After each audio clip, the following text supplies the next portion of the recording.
Welcome to the official podcast of the National Pickleball League, where we go inside the NPL.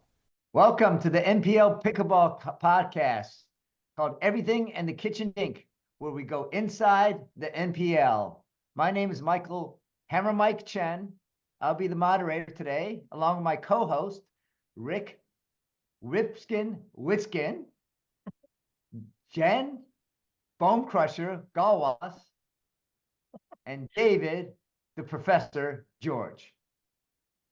Well, welcome everybody. This is going to be an exciting conversation. We just got back from the NPL draft, which happened in Naples, Florida, at the AC Hotel, and we just also got back from the U.S. Open. So lots to talk about in the draft. But before we talk about the draft, just a shout out to our NPL colleagues, right, who won the Senior Pro, the U.S. Open. The U.S. Open is such a big event.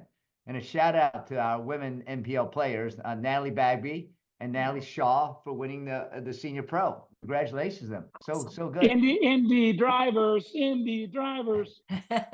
we go. And also to Dave Weinbach for winning the men's Senior Pro, along with his partner Althoff. New teammate. And of course, Jaime on scenes, our number one pick in the NPL draft, who won it with Lee Whitwell. So congratulations to all our NPL players and their partners for winning the U.S. Open Senior Pro. So now let's talk about the NPL draft. Let me start with you, Rick. We actually had the draft a few days, right, before the actual draft reveal party on Sunday, April 14th. Talk to me a little bit about the draft. It was pretty wild, right? We had 12 teams. We did a state draft. We picked 168 players. You know, it was pretty intense, wasn't it, Rick? Sure was. You know, the reality is that nobody could forecast what was going to happen literally from pick number 3 on.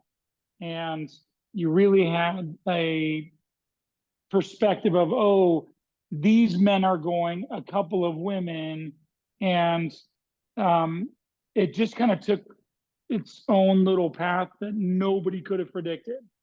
And trades were aplenty. I can say that those timelines of 60 seconds to make your pick, I think some owners got very, very nervous with that.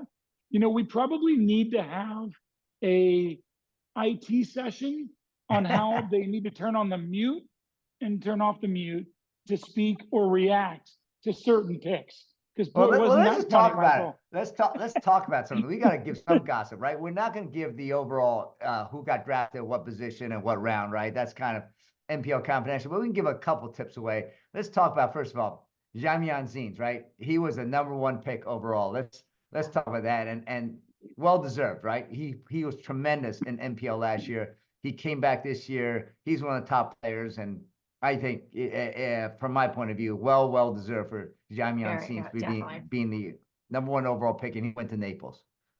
Yeah, I mean, obviously he's a great leader, and he lives in Florida. I don't think anybody debated that Jaime would be the perfect number 1 pick. So the leadership quality was really evident in even the first round, the way teams went. So I would not say the very best players went 1 through 12, but I would say the best leaders got picked in the proper order. No, that's great. And we can go later to and talk about one of Houston Hammer's number 1 pick, who was supposed to be picked by another team, and then there was a little bit of a comment when they didn't get that person. But we'll save that for our guest later from the Houston Hammers, Rommie Maxey, on that one. But talk to me about yourself, Rick. How did you get on the Indy drivers team? Indy drivers picked number 11. Isn't that correct? Their number 11th pick?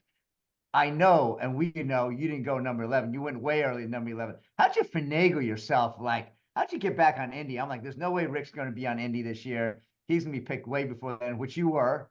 And somehow the trades happened, swaps happened, like for 3 days, and all of a sudden, boom, you're back on Indy. Congratulations, Rick. Well, thank you. And the truth be told, like, I didn't have a crystal ball what was going to happen to me. All I know is there's a good chance that a number of people didn't want me. And no, I'm kidding. But Denver, when they selected me, I was very happy. I'm very good friends with Chris and Mario and Jen and that whole group. And I kind of had my mindset on Denver for a while. And then, when you think about the year that Indy had, it certainly was a collective effort on winning the championship and bringing it home to the Indy drivers.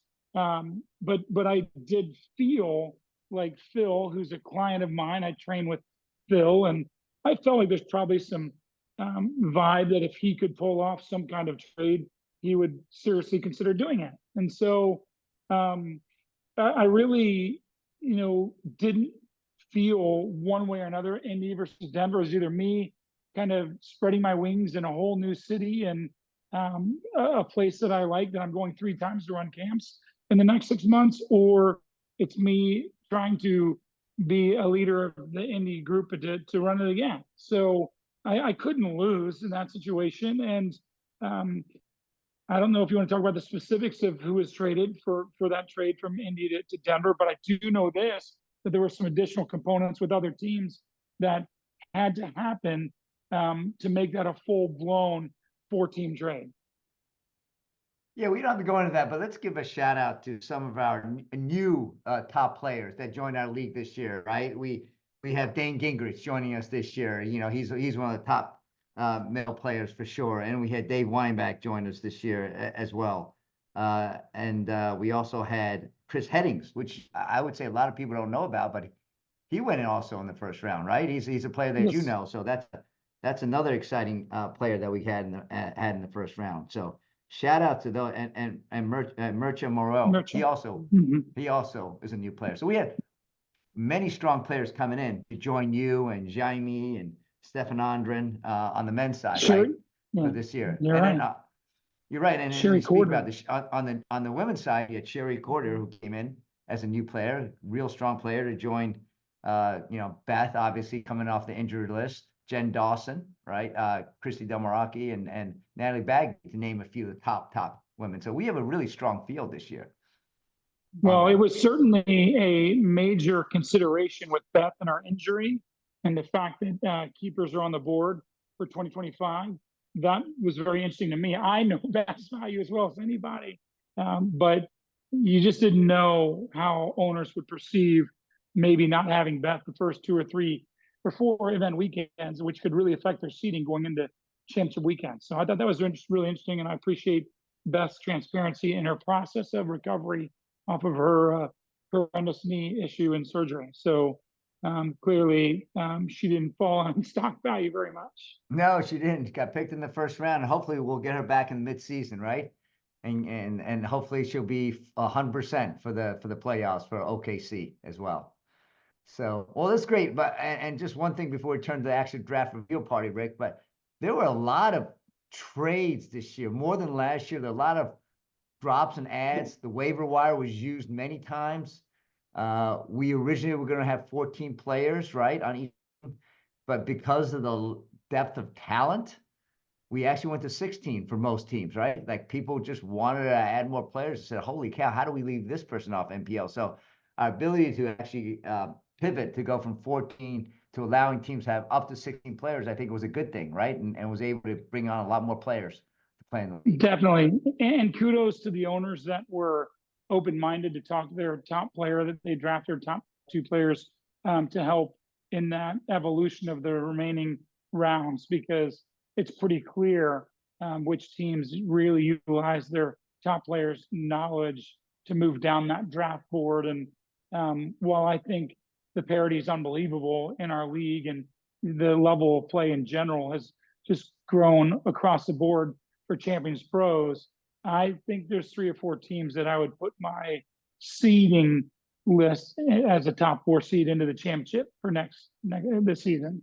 Well, we'll save that for the next podcast where we go predict the season. How's that? And the 4 of us are going to put we'll do like a little side bet.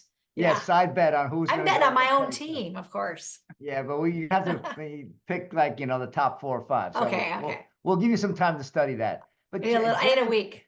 Exactly. But Jen and David, let's talk about the draft reveal party. You were there. You didn't know if you were going to get picked. Well, David thought he was going to get picked. He seemed pretty confident, but all of us, we weren't sure we were going to get picked. Other than insider Rick and I obviously had inside news on who we got picked by. But How did it feel at the draft reveal party, not knowing who was going to pick you and what team? And was it exciting? Was it nerve-wracking? Tell us your experience at the party, which was pretty packed, right, Jen and Yeah, it was David? packed. It was fun.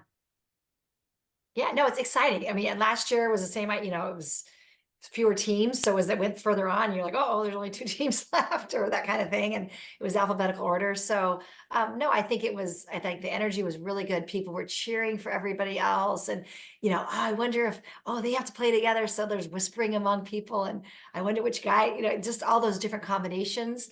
People that have, never played with each other that, usually compete against each other are now teammates. So it just so many different combinations it just makes it so interesting and so fun. And that's like with this league I think it was so smart to have everyone go back and get it all shaken up. And, it's going to be fun because sometimes you would never have the chance to play with some of these people. They're in different areas of the country. They have their set partners. So that's another huge plus of NPL is from not only women's, but mixed to move around, have different teammates to practice with. So tell us about your team. What team did you get picked So on? I'm on Austin Ignite. Thank you, Austin, for drafting me. And I know Chris Cargis, I love. She's one of not only is she an amazing player, she's so nice. She's just a good player. So I'm just thrilled to be with her. Weinbach's got huge energy. So, and an awesome player. I sat with his wife to watch him win the gold medal in men's, and it's just fun. He's just fun to watch. But I hope to learn a lot from him. I get Sperling again, who I was with last year. He still calls me Sharky. We're going to try to fix that. I actually played against him in Punta Gorda, so he knows that I dink now, right, George? Do you actually dink now? We're going to have to test that out. David? I can confirm. She's been working really hard. She can dink. Yeah, What about Connie Burnett? Connie Burnett is a part of the NPL, staff team, and yeah, she's a great player. really She's been on my playing team. Tina Lum is returning. Yep. We have the infamous Carolyn Weed, who was the most amazing social media person in the last. She was doing the countdown. So if she had to go on a team, because it was so amazing. Right? She had to. Draft her. So she's super fun. Tanya Davis is a new player to the league that's very excited about coming in. Chris Wilton's new. I'm trying to think. Oh, we have Lance Cowart, who played last year. Great player. So yeah, I think we had a diverse player. We have a diverse player on your team this year. We filled our quota. Daniel Gold. Oh, and Daniel, yes, yep. He was complaining about there's no diversity. There's no British on any team. So he got That's drafted. diversity. Well, he called it diversity. He said, got to have a British person on a team, in the NPL. Okay. So, well, Martin's Australian, so. I want to give a little inside information that Austin was part of a monumental draft trade. And I had my hands in that team's draft. So if you win prize money, Jen, split it with me. I'll share. Okay. I will. Well, then thanks, Rick. Yeah. Yeah, no, well, that's great. Well, you have a great team, and I also Yvonne Ting, who's also a legend in the Northeast. Yes, I have not met her, but really excited. She's- We're really excited about our team.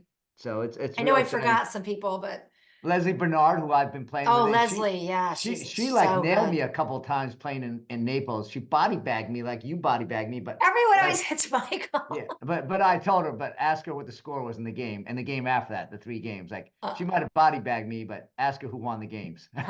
Okay, let's move on to David. David, how was your experience? Sorry, thank you, Rick. Yeah, David, who'd you get picked by? Well, I got picked by the best team ever, the Kansas City Stingers, and I have the best teammates ever. So again, I landed in a pretty ideal situation. What did Rick say? Something like it's sunny in George world, no eclipse for you, something like that. That was very witty. Except for a few questionable teammates, that's a pretty awesome situation. I was the top guy taken, but not in the first round. So that's like, I wanted to be taken in the first round. Michael Wait, said how did you know where you got taken? There was no hope of that. How did you know where you got taken? It's supposed to be a secret. How did you find out where you got taken? Well, actually, I was in the dark. People didn't confirm with me. They didn't check with me. I did not know anything until I got there. All right. So I did not know anything, but you announced at the draft the top guys and the top girls. And, yeah, you did. Darn. the cool Good thing cover-up. was, we talked about this last podcast, but everyone wants to be taken highly, but the lower you're taken, the better your teammates are. Right. So I get Hall of Fame person, Hall of Fame player, Jen Dawson on our Right. team, our first pick, Awesome. and then, still I thought I should have been taken higher. And Dave Weinbach told me and told everyone else that would listen to him that I was still taken way too high. So I appreciate that, Dave. But I was kind of hoping to be still around at the end of the second round, end up on Bob's team again, play with Jaime. That would have been a lot of fun. But, the competitive person in me wants to beat the Jaimes and the Ricks and the Weinbachs and the Danes. So I'm pretty excited about that. I'm pretty happy with where I was drafted. I love my teammates. And I think your it's pod pretty and fair. your pod one teammates are probably going to be Saad Ipse, Hall of Famer Jen Dawson, and Kim Kesner, right? What do you Yeah, think about that pod one?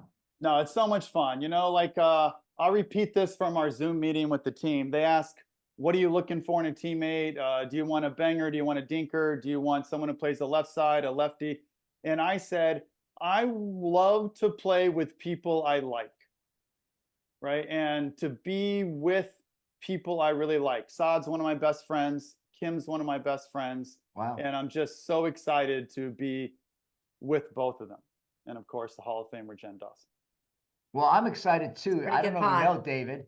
I don't know if you pay attention to pod 2 and pod 3 players, but I got drafted on your team, so I'm actually a teammate of yours, believe it or not. Jeez, you forgot Michael? Yeah, and he doesn't look at pod 2, pod 3 players. Yeah, how He just rude. focuses on pod 1 people. That's it. But I know. Michael, we help you win too.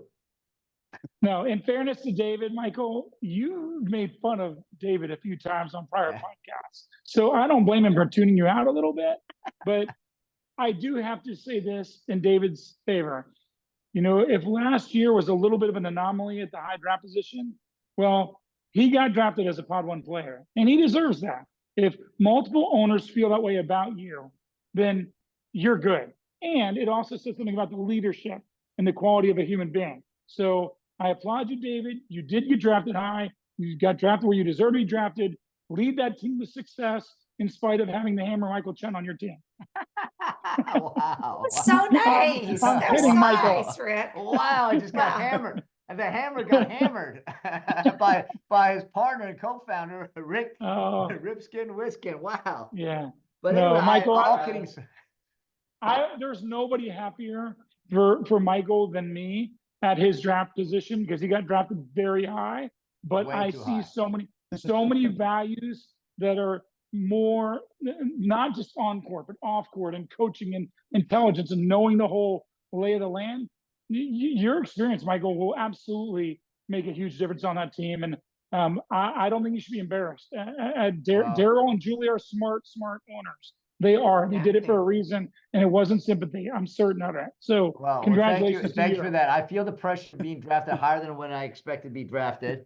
But so I'm going to have to be practicing harder and doing more. But I love my teammates. Like I see a lot of people that I know, Reed Newhall, obviously Darryl Wyatt, Yana Brister, some of the people I know, Natasha Nergy, who we saw the combine, who was just amazing in Texas. And then we have, Kristen Kessler as well. So we have a strong pod 2, pod 3, and we have some newcomers that I haven't seen before. You probably have played with Paul Samela as one person that you played with before, and Stacy McKay is one person that I played with down in Naples. So I think we have a lot of talent there, and we're excited. We might be the surprise team because we have some people that people haven't seen before. That's going to surprise. So I'm excited to be out in Kansas City as well. You're a sniper, Hammer. You're a sniper, not a hammer. You took Indiana's Nergy from the Indy drivers. I don't appreciate it. Well, I'm super happy to be playing with Natasha. I'm going to have her come to town before Chicago to get some practice in. I think we'll be able to adjust. She hits the ball really, really hard. Yeah. And Rick, before we bring on our special guest, any thoughts about your team in Indy this year compared to your team last year? Are you guys going to defend the championship and go back to back? Well, I can say that we have depth and we have some unknowns. And while I don't think on paper anybody would put us in the top 4 based on identity up till now, I think we have diamonds in the rough. And I think that Mills, Miller and I, and Matt Troyer, and Chad Flynn, and Glenn Jordan, we're all back on Indy. That's 5 out of the 8 guys.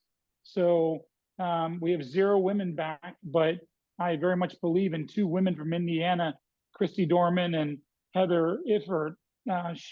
Christy lives in Florida now, but she went to Ball State and she's been Indiana almost her whole life. So I think those 2 staples of Indy connections. And let's not forget Ken Julian, because actually we have 6 of the 8 men back. Yeah, you So have a lot. I appreciate Ken's got a great leadership skills, and he's improved a ton. And I see him every morning in the gym working over and over and over again. So I want everybody to underestimate us. Please tell everybody we're not very good before the start of the season.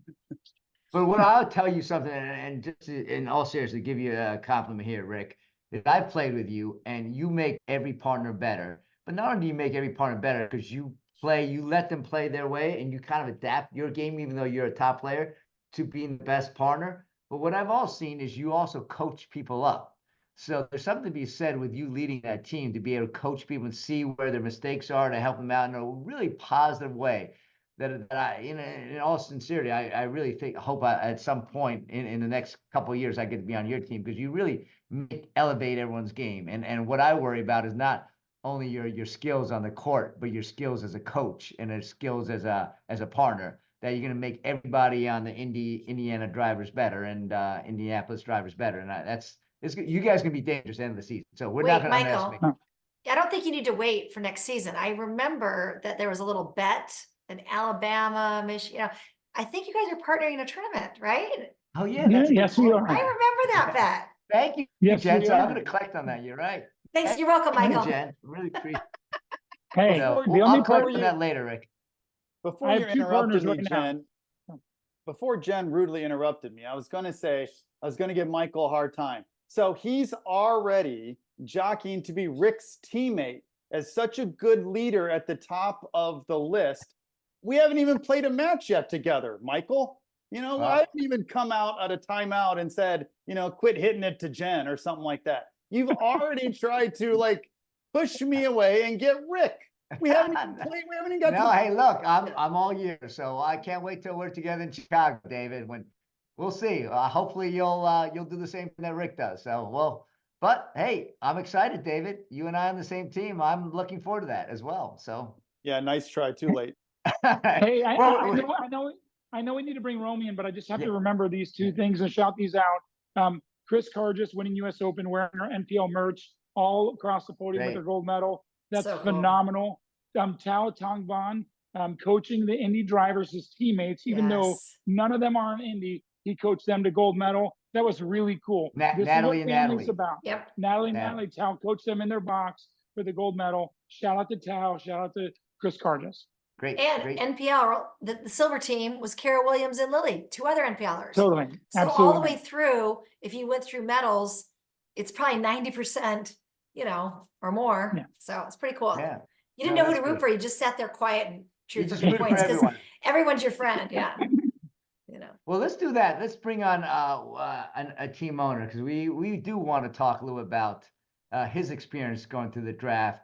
He was following us last year, the NPL. He's been a big fan of NPL since we started last year. And this year he decided there's one better way to get involved in NPL and then just watch him. I'm going to own a team and I'm going to be an owner. So without further ado, welcome Rommie Maxey, one of the team owners of the Houston Hammers. Hammer time. Hammer time. Da, da, da, da. Can't touch this. Well, Rommie, as you know, I love the Houston Hammers just because your nickname, the Hammers, and you had a great draft, in my opinion. I looked at your names, but let's just start from the top. Let's start with your first pick was Sherry Corder, right? Well, I was just before I started, I was listening in and on first part, and I heard Rick's talking about his team. We got him in the top 13. I mean, just saying. Wow. Is that why he didn't get drafted, huh, Rommie?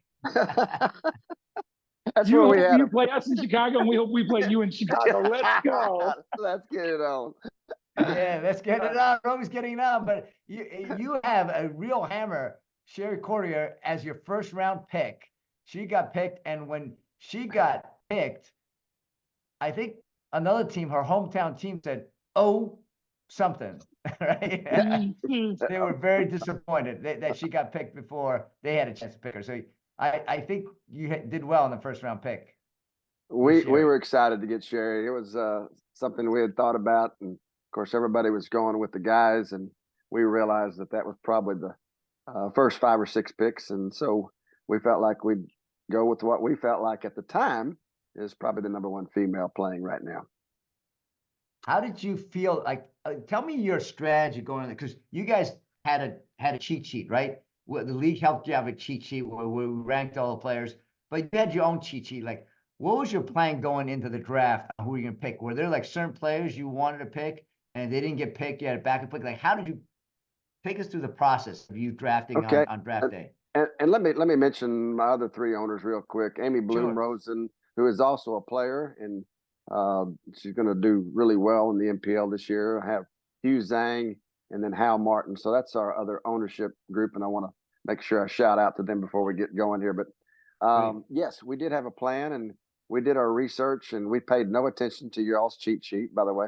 I'm just saying.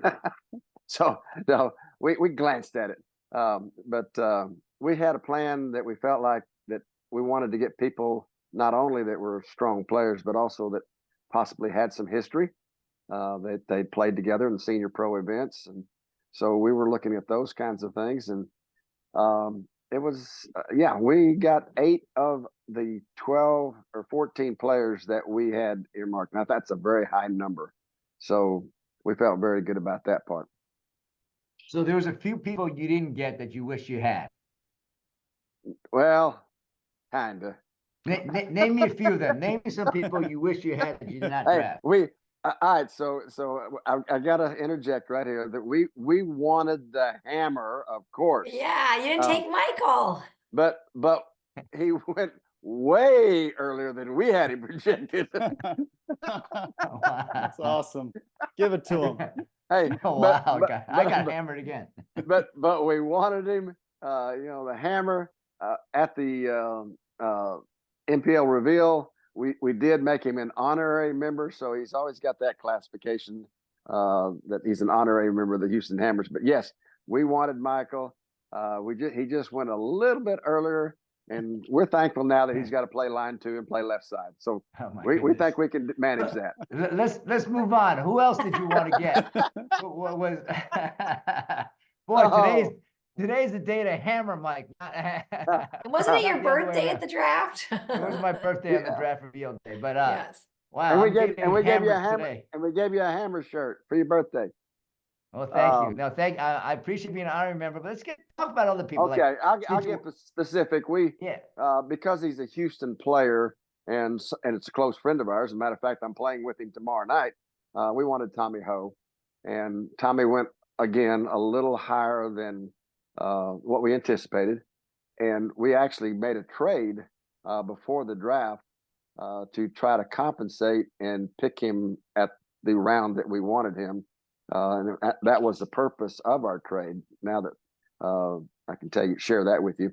So we made a trade, try to up our position a little bit to get Tommy, but somebody took him a little bit earlier than we did. So Tommy was somebody we wanted, but we did get another Houston player that's plays with Tommy a lot of times in tournaments, and Eric Quo, and another outstanding player that could be a sleeper. Not a lot of people know about him, but he's really an excellent player.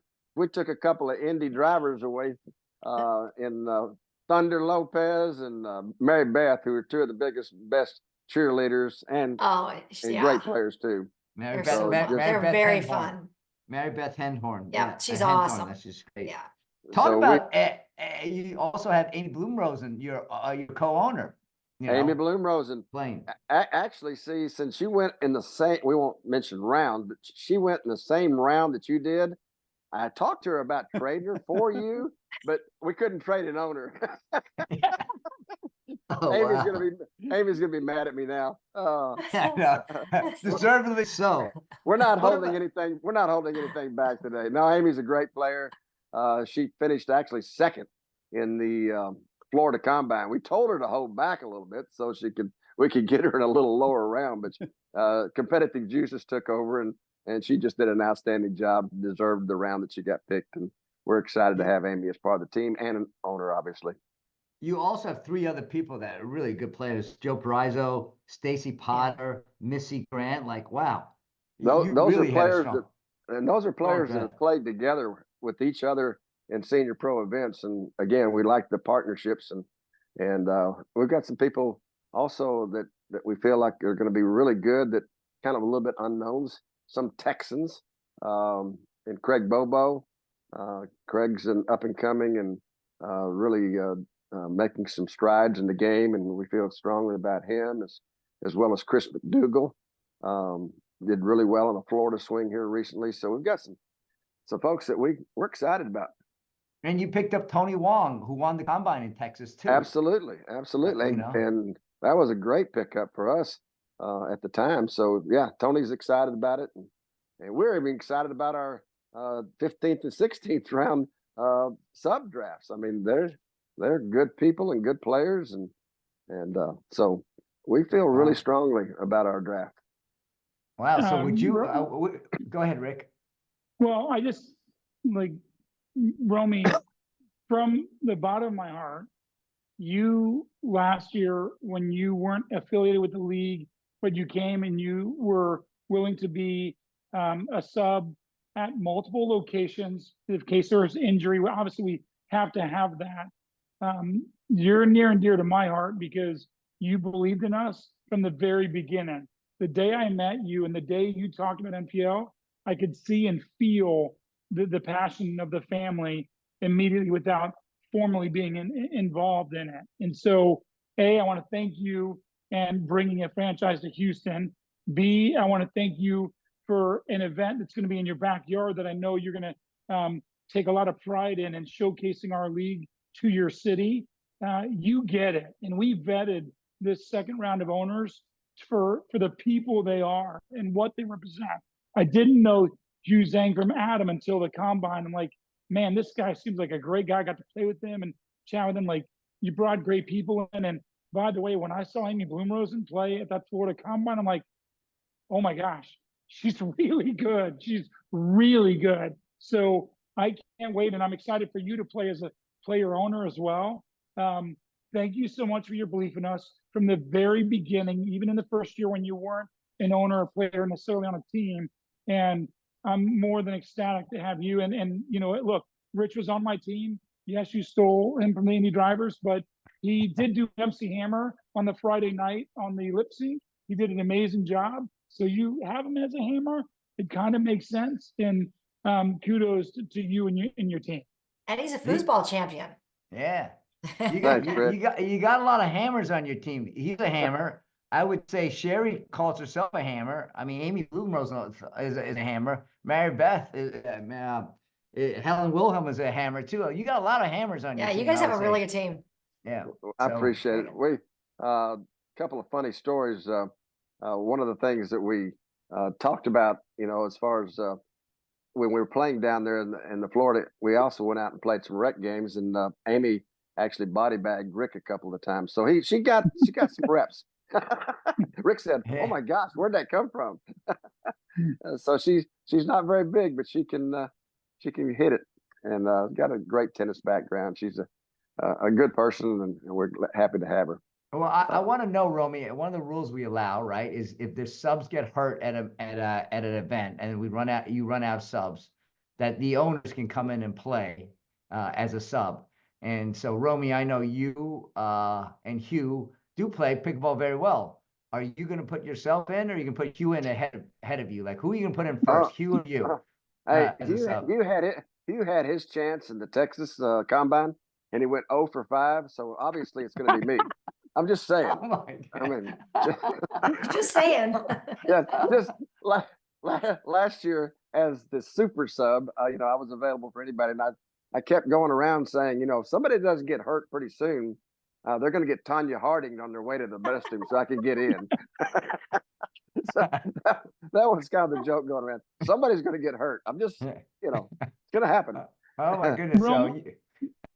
Rommie, I got an important question. There's a number of people that didn't get drafted that I think are really, really good players. What advice would you give to them? You certainly know so many of those players that didn't get drafted. What would you tell them, knowing that you couldn't find a spot on your team for them? That's a really interesting question, Rick, because we got to know these people at these combines. I mean, we sat and talked with them. We might have had lunch with them. We were trying to get to know them as personalities as well as their abilities to play. So there was a lot of factors that we were looking at. Are we going to draft that person?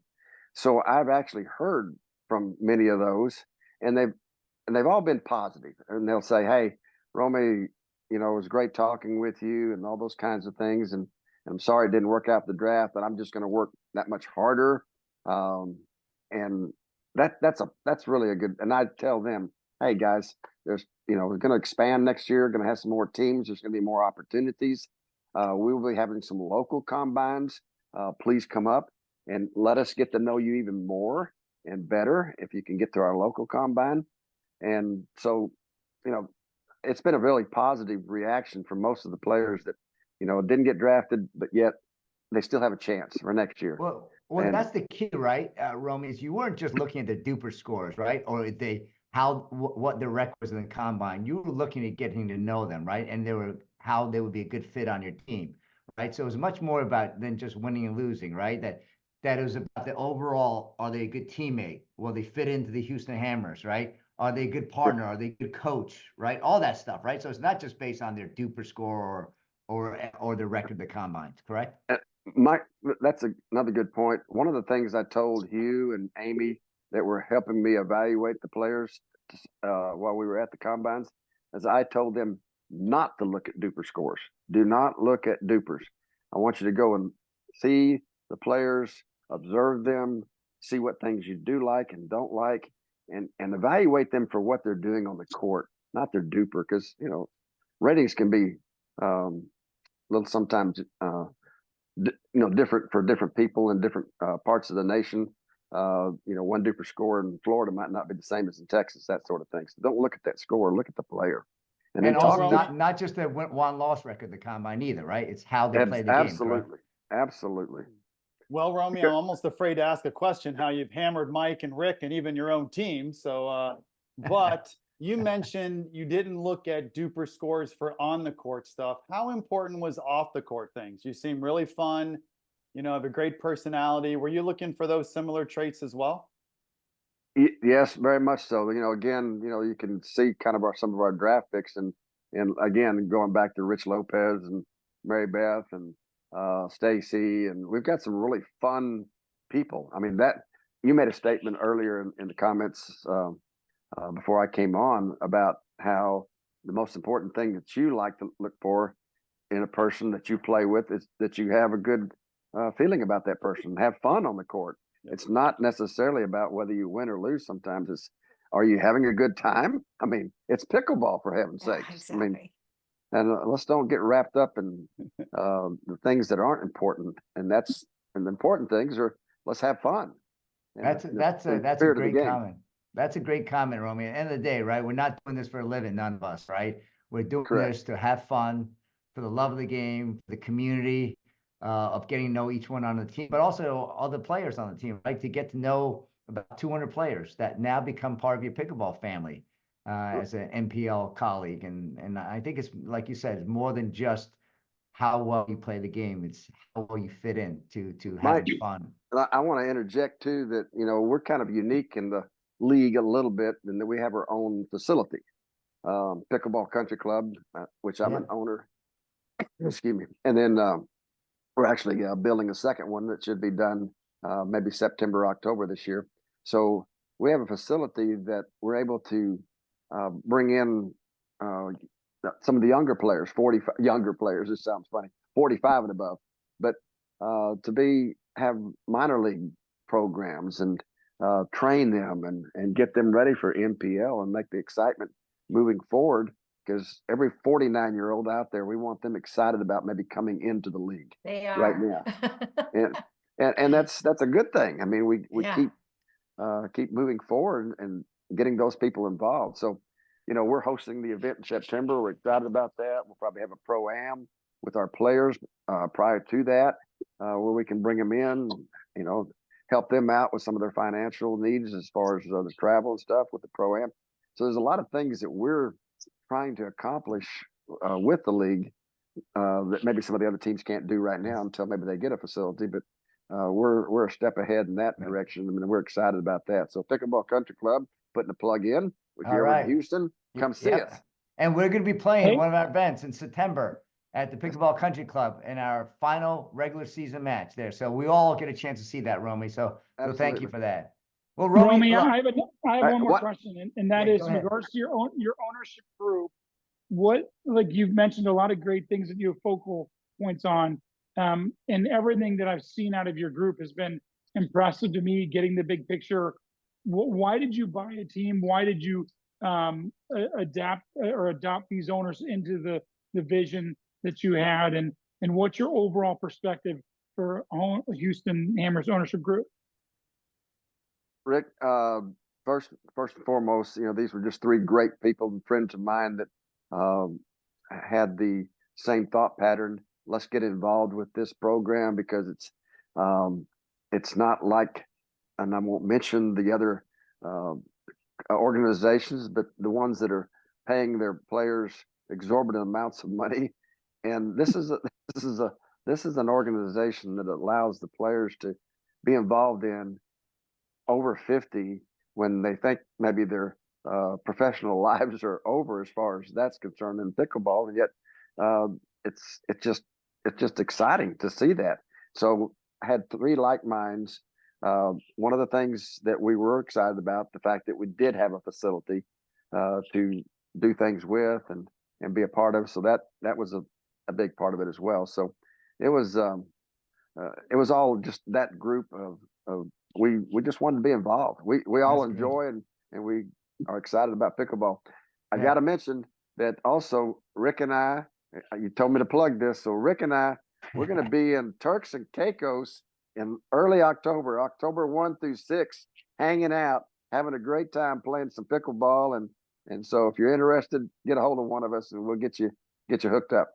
No, thank you, Rommie. You're a great ambassador for the NPL. We're so glad you are a team owner this year.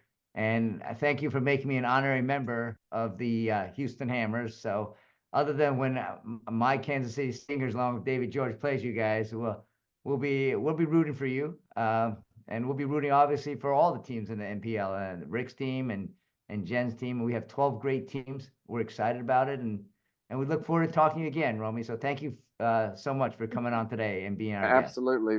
Thank you so much for having me. And you guys are doing a great job. Appreciate everything you're doing. Thanks, Rommie. All right, Thanks, thank you, Rommie. Thank you. Thanks, Rommie. Wow, that was a great interview awesome. with Rommie. I was thinking, I was wondering if we could trade podcast hosts because Rommie's a little funnier than David. Oh my! Oh wow! I've been so nice to you the whole podcast. I've been giving it to Mike and unbelievable. Wow, I got hammered today. You're a little too slow to say that I Unbelievable. Chen, what did you? So overall, are you excited? Like, we'll talk more about the upcoming season, but the draft. I thought this year the draft wheel was bigger and better. I thought the team owners were excited. I think the players are more excited. We have more top players, more anticipation beforehand. I cannot tell you how many people would that I don't even know, besides people I know, would just message me on Instagram because they follow stuff or they follow our podcast. And, can I ask you this question? I've had people ask me to play Beer City and their tournaments, just, it's kind of like they were so excited. And then we're super excited because it's Chicago. That's right. Weekend one. So we're going to have so many friends and family coming watch. And I mean, Pickle House is going to be a party. It's going to be fun. We'll talk more about it in the next podcast. David, thank you again and you are one of the leaders of the KC Stingers. So I'm going to listen to your coaching advice and your leadership. So, I'm excited. He's going to say, Michael, soft or hard, nothing medium. He's going to say that 10 times. Wow. Favorite thing to coach. We were doing so great, giving Mike a hard time. How do we switch the last 2 minutes? You're not my teammate anymore. What happened? I can remember that, David. Soft or hard, nothing medium. That's a good line. So with that, I don't tell everyone that, just one person in particular. With that, It's Rick, soft. Rick, congratulations again on being Indy drivers, and you're going to start the defend of your championship. So stay tuned. We'll be back next week and do some predictions on who's going to win this year. With that, I'd like to thank my co-host, Rick Ripskin Witsken, David. I'll call you the professor still. David, the Professor George, and Jen, Bone Crusher Gallwas. This is Michael Hammer Mike Chen saying thank you again for being on Everything in the Kitchen Dink, where we go inside the NPL. Thank you for tuning in to the official podcast of the National Pickleball League. Please stay tuned as we will be back soon with our next episode as we go inside the NPL.